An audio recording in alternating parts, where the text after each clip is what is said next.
Está en mis manos este libro que se llama Sanhattan, que lo publicó en el 2012 Ricardo Burgaft. Se llama Sanhattan, Confidencias de un lagarto en los 90.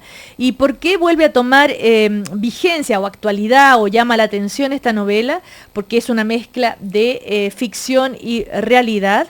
Y está la parte de, digamos, de realidad, está inspirada en su propia experiencia. Él era, hasta el año 2006, fue gerente comercial del banco Penta. Entonces conoció de cerca todo un ambiente y de ahí de haber surgido, me imagino, la idea de hacer esta novela. ¿Cómo estás, Ricardo? Buenas tardes. Buenas tardes, gracias. ¿Estás sorprendido por esta especie de coincidencia o de que de nuevo se sale a la luz tu novela? Sí, es sorprendente, es sorprendente. El caso Penta, por la magnitud, por el poder económico, político, simbólico de las personas que se han visto afectadas, y en ese contexto que vuelve a aparecer la novela, sin duda que ha sido una vuelta inesperada de la vida. Tú que conoces ese ambiente, aunque si bien, insisto, él trabajaba como gerente comercial del Banco Penta, no del Grupo Penta, pero ¿tú conociste a Carlos Alberto Delano? Sí, claro, teníamos las sesiones de directorio del banco, eran con los directores, entre los que estaban los dueños del grupo. Y cuando te empiezas a enterar de todo esto, ¿te sorprende? Me sorprende mucho, sí. En la novela no es sobre el Grupo Penta ni sobre el Banco Penta, es la experiencia de un personaje en el mundo financiero chileno de esos años, con todo el desenfreno, la búsqueda de ganancias a toda costa. Y la novela sí intenta mostrar cómo en ese ambiente había un uso frío, deliberado del poder en todos los ámbitos, y el personaje un poco adquiere algo de ese poder y sufre las consecuencias. El personaje cae al final, pero por cierto jamás se imagina que sus jefes, sus dueños, los dueños de estas empresas iban a caer en definitiva años después. ¿Por qué decides salir de ahí? Me aburrí en realidad del mundo financiero, de este tipo de cosas. Yo lo que siento es que lo que está pasando ahora es un cambio de paradigma, un cambio de época, hacia un Chile menos jerárquico, menos centrado en el dinero, menos centrado en el logro de los objetivos a toda costa. Entonces yo me pasé después de la onda financiera, que era la onda que había cuando yo salí de la universidad, como que uno que tenía que trabajar en Wall Street y en su efecto en el bosque con Isidoro Goyenechea. ¿Sí? Eso como que pasó de moda y después yo fui emprendedor, porque entró el espíritu emprendedor, y me fui saliendo de ese ambiente y ahora también trabajando para lograr ambientes de trabajo más colaborativos, más horizontales, ese tipo de cosas. Ahora, ¿cómo definirías tú el ambiente financiero chileno? Pues, bueno, yo no he estado en ese ambiente en los últimos años, pero posiblemente es uno de los ambientes que se ha ido quedando atrás. Yo insisto en esto de que lo que está pasando, vemos mucha corrupción o muchas cosas que uno podría, o sea, muy indignante, pero detrás de eso veo un signo positivo de cambio, que yo lo asocio desde los movimientos estudiantiles del año 2006 hasta el fin del binominal el día de ayer, signos de grandes cambios. Y en ese sentido el mercado financiero tal vez se ha ido quedando atrás con estas estructuras más antiguas del Chile de siempre, digamos, pero con estas situaciones como la que vemos ahora, creo que se va necesariamente por la fuerza de los tiempos a ir adaptando a lo que pasa ahora. En esas sesiones de directorio que tú compartías, ¿de qué se habla? Bueno, se muestran los estados de resultados, las metas de ventas del mes, si se cumplieron o no. Y se plantean los proyectos que están en curso. Y después un montón de otras cosas anecdóticas. Se habla sobre la marcha del país, sobre la actualidad, sobre lo que está pasando, como si mira lo que hizo el ministro de Hacienda o mira lo que dijo el presidente del Banco Central y esas cosas. Sí, un poco sí. Se describe también en la novela una sesión del directorio del Banco de Chile. ¿Ya? Y también son eventos sociales en realidad, porque son grandes millonarios la mayoría que se encuentran en esas instancias. Y claro, les interesa un poco ver cómo va el negocio, pero asumen que la cuestión está más o menos bien y el resto es más bien conversar, compartir experiencias y lo que tú dices, hablar del ¿Tú podrías decir país. que esa clase financiera ideológicamente se identifica con la derecha chilena? Sí, sin duda. ¿Por qué? Diría yo que es la evolución que tuvo la derecha chilena, porque uno ve en los bancos, lo veía sobre todo antes de esta cosa de los 90, las mismas estructuras de poder, yo diría, del campo chileno. Yo diría que para entender lo que está pasando ahora en el caso Penta, desde la perspectiva literaria hay que remontarse a las novelas del campo chileno, de la relación de los dueños con los campesinos y de los dueños con el capataz, del patrón con el capataz, que es un poco lo que está pasando con Hugo Bravo, que es este capataz que está entre dos mundos y defiende a los patrones hasta que finalmente los desafía y empieza un duelo con ellos. Estamos conversando con Ricardo Burgaft. Él es el autor de esta novela que se llama Sanhattan, que se publicó en el año 2012, pero que ahora vuelve un poquito a la luz a propósito de las coincidencias con lo que está pasando con el grupo Penta.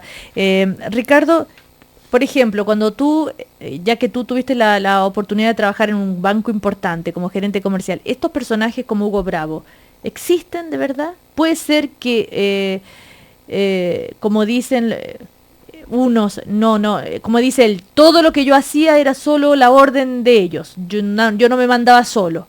O puede hacerse algo así por su cuenta y que los dueños no estaban al tanto.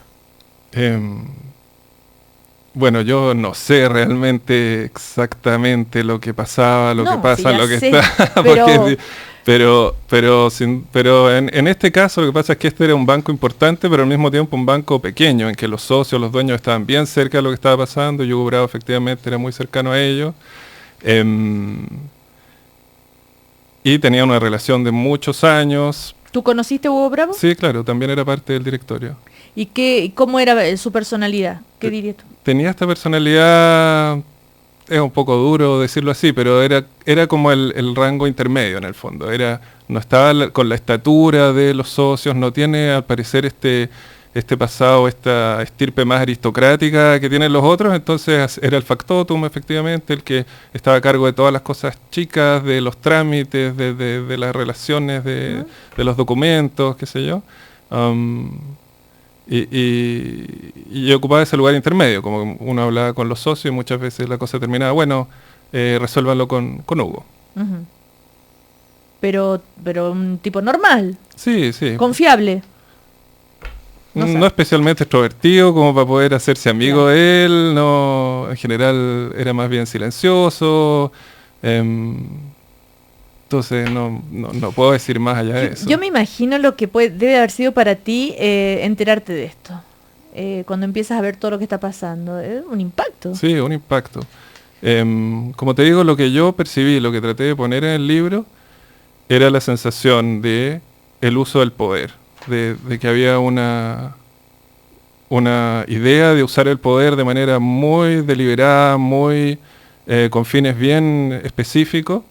Y en eso yo veo un germen tal vez de lo que está pasando ahora, porque vemos que existía una cierta pretensión de dominar un partido político y a partir de ahí influir de manera muy determinante en los destinos del país. Pero es muy sorprendente, o sea, jamás me hubiera imaginado que la justicia podía afectar a estas personas. Tú, cuando haces esta novela, si bien el ejercicio literario es un ejercicio que hacen porque tienen ganas, porque nace, de alguna manera tenías como el objetivo de denunciar algo, de mostrar un ambiente, de que se tomara conciencia de ciertas prácticas, ¿de qué? Yo quiero ser bien honesto y decir que para mí lo fundamental era denunciar al personaje al final, porque el personaje en la novela actúa como el gran espejo, quien lleva la carga de todos los ambientes donde se va desenvolviendo. El personaje siempre muestra estos ambientes con cierta distancia, con humor, con ironía, pero en ningún momento desconoce que forma parte de eso. Y asume sobre sí la carga moral y todos los errores que se pueden cometer en un ambiente como ese. ¿Errores o...? Bueno, el personaje adquiere cierto poder, pero lo usa en cosas más bien estúpidas, lo dilapida en cosas, pero no hace ninguna cosa perversa. Te cuento que quien está el actual gerente comercial de Penta, del Banco Penta, es Pablo Délano, me dicen. ¿Ah? ¿Lo conociste? No lo conozco. En todo caso, Silva lo conociste también. ¿Ernesto Silva? No. Silva, el socio de Délano. Muy poco. Estuvo en un par de reuniones. Ya. Ahora, cuando tú te vas de eso, ¿has mantenido algún tipo de relaciones? ¿Y hubo alguna reacción de ellos cuando tú publicas la novela? ¿Se sintieron tocados? De los socios, no sé, no tuve ninguna información al respecto. Por supuesto, la gente con la que yo trabajaba en el banco, muchos de ellos me dijeron, estaban más bien escandalizados, pero en último término se reían un poco el tema. Yo siento que lo vieron como el anuario del colegio privado, como que andaban más entretenidos buscando quién era la persona detrás de cada personaje. Y un poco también eso muestra que nadie ahí se sentía que podía ser tocado por nada. Yo sentí que era una audacia hasta cierto punto publicar esta novela, pero nadie se sintió realmente que esto lo pudiera afectar o cambiar en su posición o su estatus. Cuando tú dices los que eran mis compañeros, ¿qué nivel de compañeros estamos hablando? En el Banco Penta yo fui uno de los ejecutivos que formó el banco. Yo entré a trabajar al grupo 2 años antes de que se creara el banco y entonces estuve en todo el proceso de formación, de obtener la licencia bancaria. Y después los primeros 2 años de existencia del banco. Después hubo un cambio del gerente general, y el gerente general era mi jefe. Entonces cuando llegó el nuevo gerente general? Era Eduardo Kirberg. Cuando salió él, entró Marco Comparini, él trajo a su propio equipo y salí yo, entre otros. Entonces yo estaba... O sea, ¿él te echó? Sí. ¿Y por qué? Por esto, era un nuevo gerente general, yo era en la práctica el segundo o el tercero a bordo del banco, y él tenía su propia gente. Bueno, y que Comparini también ha sido mencionado, ¿no? en todo estos mail y todo esto que se está viendo y que está, recordemos una vez más, que los está analizando la justicia y que se verá el grado de culpabilidad. De todas maneras, el tenor de los mails, ¿es normal? ¿Es el lenguaje de lo que se puede dar entre un director, con un gerente y alguien? Me estás preguntando muchas cosas del caso propiamente tal y yo... No, del caso no. Te digo que si eso como vemos en el caso, cuando en la realidad... El tenor de los mails puede ser cualquier cosa en el banco. Puede ser el tono de máxima informalidad. Y de nuevo, con la sensación de realmente un poder muy grande, muy invulnerable, inaccesible para cualquier persona que no estuviera en esos niveles, aceptando que tal vez de mala gana... que entre ahí gente de un origen menos aristocrático, pero sin realmente otorgarle poder a esa gente. En ese sentido, Hugo Bravo representa este eslabón interesante de alguien con un origen diferente, que va adquiriendo mucho poder y que en un momento se rompen las relaciones y desconoce todo lo que venía de antes. Aquí una de las cosas también que llamó la atención en la realidad es esto del fraude al fisco. Que dice, gente con tanto poder económico, ¿cómo estar tratando de ahorrarse unos pesos? Sí, eso es muy extraño y muy sorprendente. No sé qué decir, yo te escucho siempre en las mañanas, en el café de la mañana, y tú siempre cuando están hablando de este tipo de cosas, tú dices, pero ¿dónde está la ética? ¿Dónde está la ética en los negocios? ¿Dónde está la ética en la política? A mí me dan ganas de llamarte y decirte, todos los años que yo trabajé en el mundo financiero, nunca vi la ética. Vi decisiones que se tomaban vestidas de ética en el sentido de... Pero lo que estaba detrás era, bueno, mejor no lo hagamos porque nos pueden pillar o no queremos tener problemas. Pero nunca vi que alguien dejara de recibir un beneficio o una ganancia por una consideración estrictamente ética. Así que no sé si sugerirte que seas menos idealista o que sigas creyendo en la ética es una decisión tuya, pero siempre me dan ganas de decirte eso. Deberías haberme llamado, haberme mandado un mensaje. Yo voy a seguir creyendo en la ética de los seres humanos, ¿o no? Por supuesto, sí. Y espero que tú también.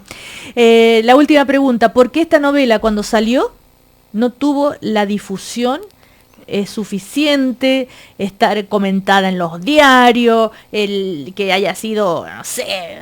Estuvo comentada en varios diarios, hubo varios críticos que lo que pasa, no sé, en Chile es difícil vender un libro, se vendió casi completa la edición, pero a partir de la literatura es difícil crear una huella. De hecho, gente muy cercana me decía, increíble que haya escrito eso, qué interesante. Y sin embargo, después no leían el libro, porque hay mucha gente para las cuales leer una novela es la cosa más extraña del mundo. Pero no hubo una especie como, ¿sabes qué? No, de este libro mejor no hablemos, como suele ocurrir, como le ha pasado a otros libros de reportaje donde dan, no caso de novela, pero o sí de novela, donde se pueden develar cosas, que hay una especie como de censura encubierta, ¿no? De ciertos medios. No que yo sepa, no. No que tú sepas, ya. Bueno, interesante entonces, hay que ir a comprarla, espero que la pongan de nuevo a la venta. Me dijeron que sí, que está reponiéndose en todas las librerías, sobre todo las asociadas a la editorial Catalonia, pero también va a estar disponible de nuevo en todas las librerías. Ricardo Burgaft, entonces autor de Sanhattan, Confidencias de un lagarto en los 90. Una novela que hoy aparece muy interesante, si bien es una mezcla de realidad y ficción, tiene un poco de parecido a lo que está, o sea, retrata un poco el mundo en el cual hoy nos estamos fijando tanto. Y aparece de manera bastante... El grupo donde trabaja el personaje se llama el grupo EXA y los socios tienen nombres casi iguales, entonces tampoco está muy camuflada la cosa. Claro, el grupo EXA y el grupo Penta, más o menos. Ya, gracias, que te vaya súper bien. Gracias a ti, muchas gracias. Chao. Ya vienen las noticias del Diario Cooperativa, nos encontramos mañana a las